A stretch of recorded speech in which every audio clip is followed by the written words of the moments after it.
მართლმადიდებლობა და ქრისტიანობა ხომ ერთია? აი საქმე რაშია, მოდი ჯერ აღნიშნოთ ის, რომ კარგია, როდესაც ყველა მართლმადიდებელი თავის თავს ასოცირებს ქრისტიანობასთან.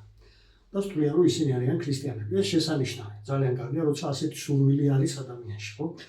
სიამოვნებაში ერთია გქონდეს სურვილი და მეორეა ნამდვილად ხართო და ესეთი შედარება მინდა მოიყვანო, წარმოვიდგინეთ მშობლები რო აჩუქებენ მაგალითად თავიანთ შვილს პატარა ავტომობილს სათამაშოს. ბავშვი რომელიც ჩაჯდება ამ ავტომობილში ატრიალებს, მედლებს და იძახის რომ ის კარგი მძღოლია. როგორ ფიქრობთ, მძღოლია სიამოვნებაში? ის უბრალოდ მისი სურვილია, ხო? მშობლები შეაკებენ, რა თქმა უნდა, შვილო, შენ კარგი მძღოლი ხარ, შეაკებენ ამის გამო, რომ ბავშვი ეს სურვილი არ დაიკარგოს, ხო? რომ ის მიყვეს აი ამ სურვილს და როდესაც გაიზრდება, მართლაც გახდეს კარგი მძღოლი, მაგრამ ამ ბავშვს ხო წარმოდგენა არ აქვს, ჯერ არსებობს საგზაო ნიშნები, რომლებიც მან უნდა შეისწავლოს. და უბრალოდ კი არ უნდა ისწავლოს, მე როდესაც ავტომობილის მართვას ისწავლის, მისი ყოველდღიური ცხოვრების ნაწილი გახდება ეს საგზაო ნიშნები, რომლებიც უნდა დაიცვას აი ამ გზაზე სიარულის დროს. ასევეა ქრისტიანული ცხოვრება. აქაც არის საგზაო ნიშნები ეგრეთ წოდებული, რომლებიც უნდა დაიცვას ყველა ქრისტიანმა ქრისტიანული ცხოვრების გზაზე ყოველდღიურობაში. ვიდრე ამას შევეხები, მოდი ჯერ ვისაუბროთ თვითონ მართლმადიდებლობა რა არის, რატო განსხვავდება ის ქრისტიანობისაგან. უბრალოდ კი არ განსხვავდება რადიკალურად მართლმადიდებლობა და ქრისტიანობა. მართლმადიდებლობა დაპირისპირებაშია ქრისტეს სწავლებებთან და ახლა ამას დავამტკიცებ აი ამ დაფაზე, მოვიყვან ფაქტების კონსტატაციას, მთელი არგუმენტებს ამის დასამტკიცებლად. აღნიშნოთ ის, რომ მართლმადიდებლობა ჩამოყალიბდა მე-4 საუკუნეში, ხოლო ქრისტიანობა პირველ საუკუნეში თავად იესო ქრისტეს მიერ. იესო ქრისტემ აირჩია მოციქულები, რომელზეც დააფუძნა ეს პირველი ღვთის ეკლესია და სწორედ სამოციქულო წერილებია ჩვენთვის სახელმძღვანელო. ბიბლია განსხვავდება, აი ბიბლიაში არის ძველი აღთქმა, არის ახალი აღთქმა. ახალი აღთქმაა ქრისტეს სწავლებები, ქრისტეს ცხოვრება, სამოციქულო წერილები, სწორედ მოციქულების მიერ არის ეს დაწერილი, როგორც სახელმძღვანელო ქრისტიანებისათვის, როგორც ეს საგზაო ნიშნები, პრინციპული ყოველდღიური ცხოვრების საგზაო ნიშნები ქრისტიანული ცხოვრების გზაზე. მოდი ჯერ შევეხოთ მართლმადიდებლობას, რომ ეს სხვაობა კარგად დავინახოთ. ამიტომ მე როგორც თქვი, ეს არ არის ერთი და იგივე, სხვადასხვა, ამიტომ მოდი ამას გავყოფნე, რომ დავინახოთ ეს სხვაობა. ჯერ ვისაუბროთ მართლმადიდებლობაზე. ვინ არის საქართველოში მართლმადიდებელი მრევლის წინამძღოლი? წინამძღოლი არის ილია მეორე. გეთანხმებით, მართლმადიდებელი მრევლის წინამძღოლი არის ილია მეორე. ეს არის წინამძღოლი, მართლმადიდებელი ერის. სად ასრულებენ მართლმადიდებლები ლიტურგიას, თავიანთ წინვალ ლოცვას? სად ასრულებენ? ტაძრებში. სახურებას ასრულებენ ტაძრებში.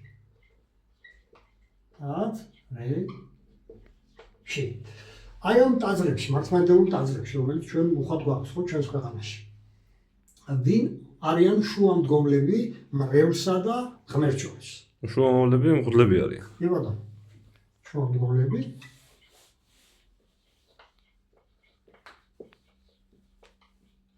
მღვდელი.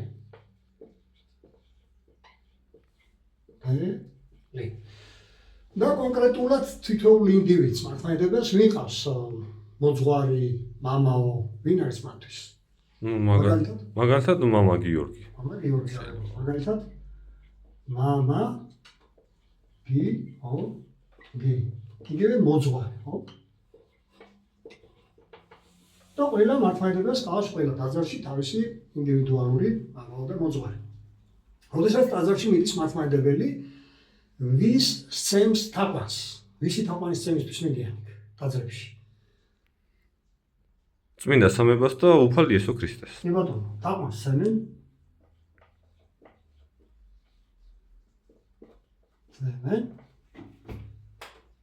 იესოს. სამებას არ შევეხებით, იმიტომ რომ სამებაზე რამდენიმე დაფარო გეყოფა.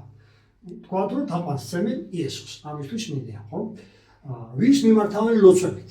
ლოცვებით მიმართავენ იესო ქრისტეს და წმინდა მარია. კი ბატონო. ლოცვებით მიმართავენ უფალ იესოს და მარიამთან დაკავშირებითაც სხვა დაფაზე, იმიტომ რომ ცილად ახლა სხვა დაფა დავჭირდება. და ბოლოს, რა არის მთავარი სიმბოლო მართლმადიდებლების გუმბათებსაც რო ადგა და რასაც და რასაც ჩვენ ვატარებთ, ეს არის ჯვარი. ბატონო, ანუ გარეგნულად გული ნიშანი, სიმბოლო. სიმბოლო ესა ჯვარი, ხო? ნუ ზოგ შემთხვევაში ესეთი ჯვარია, ხო? ასე მოგეხო. ეს არის მართლმადიდებლობის სწავლების თანახმად, რაც აქ ჩამოვწერეთ. ეხლა ნახოთ, რამდენად განსხვავდება კი არა და რამდენად უპირისპირდება მართლმადიდებლობის სწავლებები სამოციქულო ეკლესიას, რამდენად ებრძვიან ქრისტეს სწავლებას. აი წინააღმდეგი სიტყვა რო არის, ხო? ეს ჩვენ ვიცით რას ნიშნავს სიტყვა წინააღმდეგი, ანუ ანტის ნიშნავს. ანტიქრისტიანული რატო გამოდის, ნახეთ? დავიწყოთ ილია მეორედ, ხო? მოდი ჯერ ჩამოვწერ, რომ მე ვიმსჯეროთ. ხო, საუბარი წინამძღოლზე.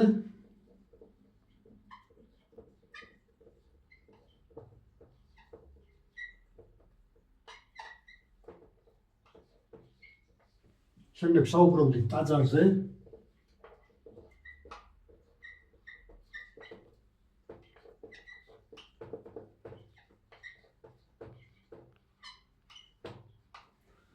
შემდეგ საუბრობდით შუამდგომელზე.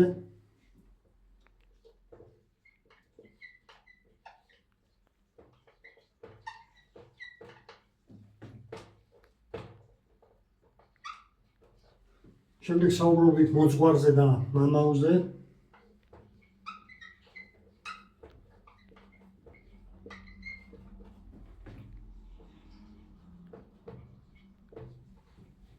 შემდეგ იყო საუბარი თაყვანის ცემაზე, რომ იესოს ცემენ თაყვანს.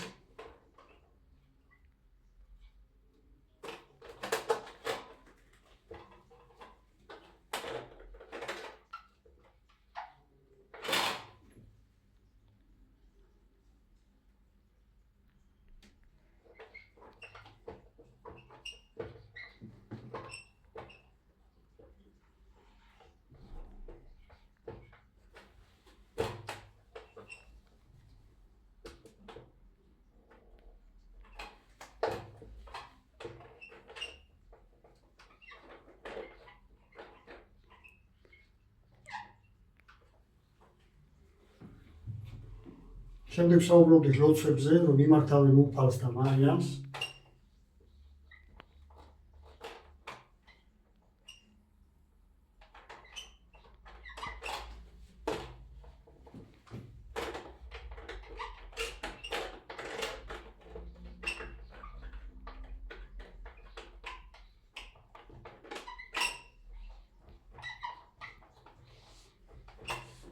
და ბოლოს საუბრობდით გარეგნული სიმბოლო, ესაა ჯვარი, რომელიც ყველა მართლმადიდებელს კიდია გულზე და აქვს ასევე გუმბათებზე, ხო დადგმული.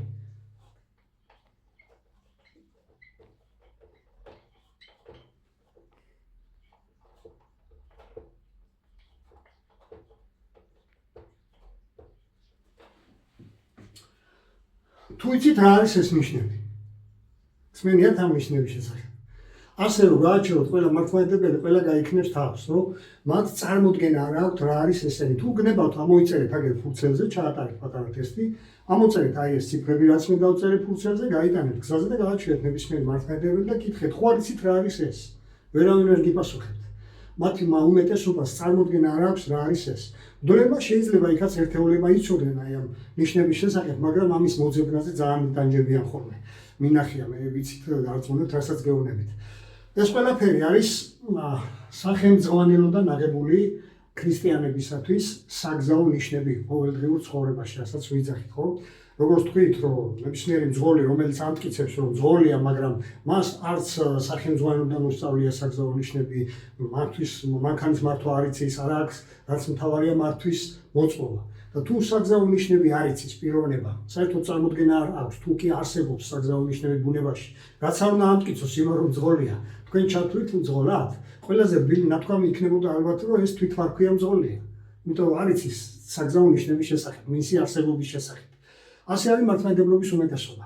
წარმოდგენა არ აქვს, თუ არსებობს საგზაო ნიშნები ქრისტიანული ცხოვრების გზაზე. რა ნიშნებია ესენი? ზუსტად ამაში უნდა დაგეხმაროთ, მიეცეთ ყურადღება, მე არავის არ გახვევთ თავს ჩემ ასრს. მე მინდა რომ თქვენი სახელმძღვანელოები გადმოიღოთ, ყველას გააქვთ ოჯახში თაროებთან, ხატებთან, თაროებთან უძებს ბევრს ბიბლია. ბიბლიას თუ აიღებთ, გაყოფთ, შუაზე იყოფა ბიბლიას საჩებში თუ ნახავთ, წერია ძველი აღთქმა და ახალი აღთქმა. ჩვენ საუბრობთ კონკრეტულად ახალ აღთქმაზე. იმიტომ რომ ძველი აღთქმა იყო იესო ქრისტემდე, სანამ იესო ქრისტე დედამიწაზე მოვიდოდა, მანამდე უკვე არსებობდა, მაგრამ იესო ქრისტე რომ მოვიდა დედამიწაზე, სწორედ იესო ქრისტეს სწავლებები დაიწერა ახალ აღთქმაში, რასაც იესო ასწავლიდა და 60 ეკლესია წერდა ამას წმინდა სულის შთაგონებით. ანუ მე გაახსენა წმინდა სულმა ყველა ის სწავლება და ის წერდნენ გარკვეული დროის განმავლობაში და ეს არის შემონახული, ეს დაიწერა პირველ საუკუნეში. და ვინც ხელმძღვანელობს ახალი აღთქმით, ისინი ხელმძღვანელობენ 60 ეკლესიისაგან. იღებენ ამ დასწავლებას, რომელიც მოდის უშუალოდ ქრისტესაგან და ზეციერი მამისაგან. ეს არის ის საგზაო ნიშნები. ახლა როგორ შეგიძლიათ ისწავლოთ აი ამ ნიშნების მოძებნა თქვენს ბიბლიებში. სარჩევს რო გადაშლით, როგორც უკვე ვთქვით, თუ მთლიანი ბიბლია გაქვთ, იქ წერია ძველი აღთქმა და ახალი აღთქმა. თუ მთლიანი ბიბლია გაქვთ, ნახავთ იქ ახალ აღთქმას ცალკე და დააკვირდით სარჩევში, საძიებელში ჩამოთვლილია წიგნები ახალი აღთქმის. სრულად წერია, მაგრამ ასევე წერია შემოკლებით. ჯერ წერია სრულად, მაგალითისთვის ავიღოთ, სარჩევში საძიებელში ეწერება ახალ აღთქმაში მათეს სახარება, თუ ცალკე ახალი აღთქმები გაქვთ უკეთესი. იმიტომ რომ ახალი აღთქმებით უფრო მარტივად ადვილად შეძლებთ ამის პოვნას.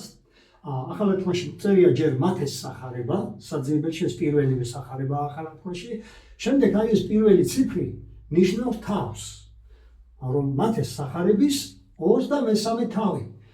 როდესაც წერტილებია დასმული და მერე იწერება 10-იანი, ეს ნიშნავს უკვე მუხლს. ანუ ჯერ არის მათეს სახარება, აქ მე შემოკლებით მიწერია, ხო? მათ ესე ეწერება. ახალ აღთქმაში შემოკლებული ფორმა, ესენი არ მომიფიქრებია, ასე წერია და მათ 23 თავის მეათე მუხლი. სადაც თქვენ გაიგებთ, ვინ არის წინამძღოლი ქრისტიანების და მე შეადარებთ მართლმადიდებლობის წინამძღოლს.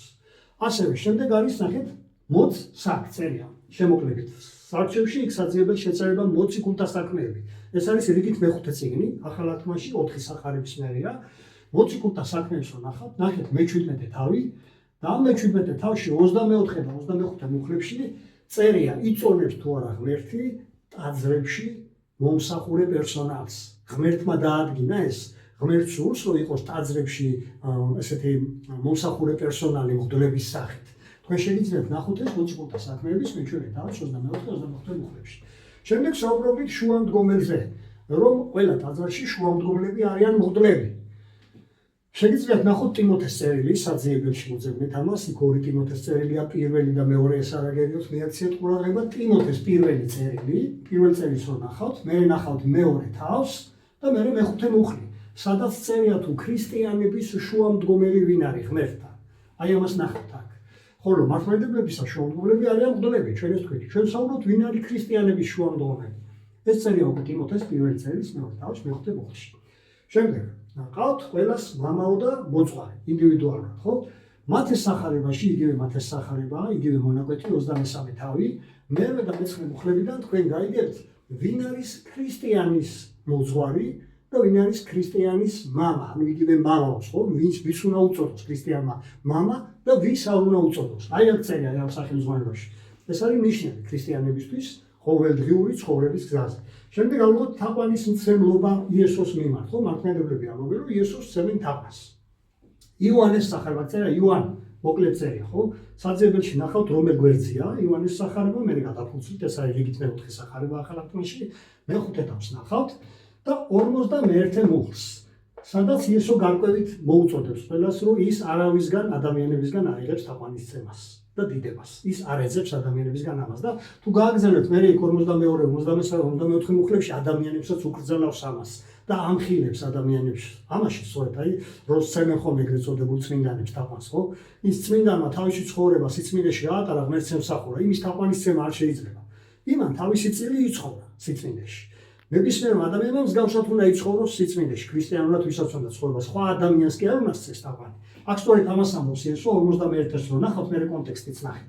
სამაგიეროდ იგივე სახარებაში, იოანეს სახარებაში, მე-4 თავის 24, 23, 24, 25 მუხლებში თქვენ ნახავთ ვისი თაყვანისცემისკენ მოგვიწოდებს იესო ქრისტე და ვის თაყვანისცემას გვასწავლის მის მიმდევრებს, ანუ ქრისტიანებმა ვის და როგორ უნდა ვცეთ თაყვანი. აი ამ ორ კითხვას პასუხობს იოანეს სახარების 4 თავის 24-25 მუხლები. შემდეგ ვისაუბრეთ ლოცვებზე. და გვსვენია ხო მართლმადიდებლურ ტაძარებში ხშირად არის ასეთი ლოცვა, უფალო შევიწყალე, სამჯერო იმეორებე ხო? სამების პატივსაცემად. მაგრამ სინამდვილეში უფალი შეიწყალებს ასეთ ლოცვას ისმენს, ამის შესახებ რას ამბობს იესო ქრისტე. თავად იესო რას ამბობს? ნახეთ მათეს სახარებაში, ეს პირველივე სახარება ახალ თქმაში, მეშვიდე თავის 21 მუხლში. და ვისთან ამისამართებს მე იესო ასეთ მლოცველებს, ხო, ვინც იესოს მიმართავს უფალოთი, თვითონ იესო ვისთან ამისამართებს, ამავე 21 მუხლში ამაზე პასუხი. შემდეგ უკვე მე-6 თავს თუ ნახავთ, ანუ ის თუ მათეს 7:21 იყო, წინა თავი ნახეთ, მათეს მე-6 თავი, მე-6, მე-7, მე-8, მე-9 მუხლებში უკვე იესო გვასწავლის, ვის უნდა ვცეთ თაყვანი და როგორ. აქაც ორამეს უსვავს იესო ხაზს. ანუ ვინ პასუხობს ლოცვებზე, ვინ ისმენს ლოცვებს და მხოლოდ ვის შეუძლია, ვის აქვს ამის უფლება ლოცვა მოისმინოს და გასცეს პასუხი. სხვა ვერავინ ამ ცისქვეშეთში ლოცვებს ვერ ისმენს. ვინც ლოცვა მოიფიქრა, ეს ფენომენი ჩადო ჩვენში, ვინც ჩვენ შექმნა, სწორედ მას აქვს ეს უნარი, თავისი წმინდა სულით მოისმინოს ეს ლოცვები. ამიტომ იესო აქ ზუსტად ამაზე საუბრობს. მე-6, მე-7, მე-8, მე-9 მუხლებში თუ ვის უნდა მიმართოთ ლოცვებით და როგორ, რა უნდა გაითვალისწინოთ და რას უნდა მოერიდოთ, თუ გინდათ რომ თქვენი ლოცვები შესაძლებელი იყოს. შემდგომ უკვე მე-10-დან 13-ის ჩათვლით საუბარია იმაზე კონკრეტულ დეტალებზე თუ რეები შეგიძლიათ ჩართოთ თქვენს ლოცვებში. რაც შეეხება გარეგნულად სიმბოლოს ჯვრის ტარებას. ჭეშმარიტი ქრისტიანები გარეგნულად ჯვრის გამოსახულებას არ ატარებენ. არც ერთი ჭეშმარიტი ქრისტიანი გარეგნულად ჯვრის გამოსახულებას არ ატარებს. ამას ატარებენ როგორც ვთქვით მართლმადიდებლები. ეს არის მართლმადიდებლებისთვის ეს სიმბოლოები. ჭეშმარიტი ქრისტიანები ჯვარს ატარებენ თავიანთი ცხოვრების მანძილზე, თავიანთ გულში. თუ რას ნიშნავს გულში ატარო ჯვარი, აი ეს იკითხება უკვე გარკვევით გალატელების წერილში მე-5 თავის 24 მუხლში. მაგრამ 24 მუხლს როცა წაიკითხავთ, მე წაიკითხეთ კონტექსტში 16-დან 24-ის ჩათვლით. ეს შეიძლება ითქვას, რომ ეს არის ფილტრი, ეგრეთ წოდებული კრიტერიუმი, რაც უნდა დააკმაყოფილოს ყველა ქრისტიანმა. აქ 24 მუხლში საუბარია ქრისტე ვისთვის ქრისტიანად. ხვდებით ხო? მართლმადიდებლები თავიანთ თავებს თვლიან ქრისტიანად, მაგრამ ეს არ არის მთავარი. მთავარია ქრისტე გთვლის თუ არა ქრისტიანად. ქრისტემ რო ჩავთვალოს ქრისტიანად, სწორედ აქ წერია ეს 24 მუხლში, რა შემთხვევაში თვლის ქრისტე თავისიანად, ანუ ქრისტიანად ადამიანს, ვინც ცდილობს თუ არა იცხოვროს აი ამ კრიტერიუმის მიხედვით. ნებისმიერ სამსახურში ხო ესე ადამიანს როცა ასაქმებენ, ნებისმიერ სამსახურში იმ კრიტერიუმის მიხედვით იყვანენ ხოლმე თანამშრომლებს, რაც გაწერილია, ხო, თუ კრიტერიუმს არ შეესაბამება, არ აკმაყოფილებს, არავინ არ აიყვანს. ასეა უფალიც, მას დადგენილი აქვს ეს კრიტერიუმი, რომლის შესახებაც მართლმადიდებლების უმეტესობას წარმოდგენა არ აქვს თუ რა კრიტერიუმია ეს. ამიტომ ეს უნდა ნახოთ ახალ თქმაში, როგორც გითხარით გალატელების წერილის მე-5 თავის 16-დან 24-ის ჩათვლით მუხლებში. სრულად უნდა დააკმაყოფილოთ ის და იმ შემთხვევაში 24 მუხლში საუბარია, რომ ვინ ითვლებიან ქრისტესებად და ვინ ატარებენ ჯვარს და როგორ ატარებენ ჯვარს, რა ითვლება ჯვრის ტარებაში. ამას გაიგებთ 24 მუხლიდან. აი ეს არის ის ძირითადად რისი თქმაც მინდოდა თქვენთვის. მინდა რომ პირველ რიგში წარმატება გისურვოთ ყველა გულწრფელ ბიბლიის მკვლევარს და ამავე დროს გისურვებთ ჭეშმარიტ ქრისტიანებად შედრით.